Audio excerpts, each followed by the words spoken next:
Hi,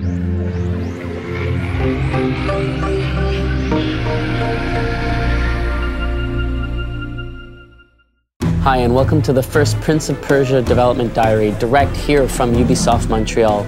Today you're going to get to see some exclusive new content. First, how our open world structure works. Second, a new Prince ability, what we call the Roofrun. And third, a deeper glimpse into how our combat system works. The best way to explain our world structure is through an analogy. Imagine a map of a country with no small cities, only major ones. These cities are interconnected with highways. You get to choose how you navigate between the cities. Do you start in city A and then go to B and then C? Or do you start in B and then C and then back to A? It's all up to you. Of course, in order to navigate this world, you'll need to use the prince's acrobatic abilities. Some of these you're familiar with, the runs, the jumps, the wall runs. Some of them you haven't yet seen. Here to explain an all-new Prince ability is Kevin, our lead game designer. Throughout the years, the Prince has gained many new abilities. It's been a real challenge for us game developers.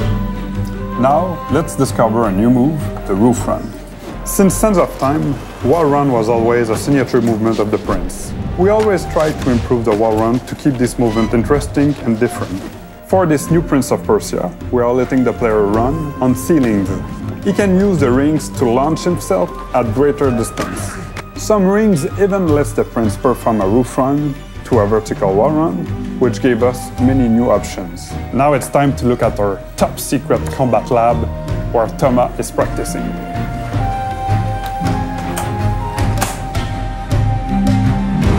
Hello there. Yeah, we wanted to bring the fight in Prince of Persia to a whole new level, so we designed a whole new system.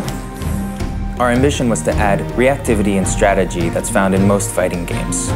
In the conception phase, we used movies like Final Fantasy Advent Children or even games like Soul Calibur as our main source of inspiration while designing our combat system. Our main objective was to use camera, sound, and visual effects to support and present a fight experience that could rival scenes found in cinema. Now let's go check out Dave, an animation.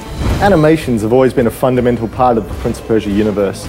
And now with our new engine, we're able to push these animations further than ever before. So in combat, you have the Prince Sword attack button, which is like the normal stance, the yellow her attack button, so that's where she comes in and does her bit, the claw gauntlet button, which is your lift stance, and the acrobatic action button, which is your jump stance.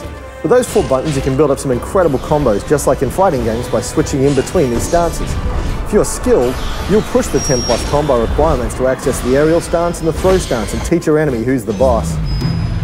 So Andrew is the guy responsible for writing this new installment of the Prince of Persia, and he's going to explain to you a little bit more about the bosses and about the sound design that's gone into making this game.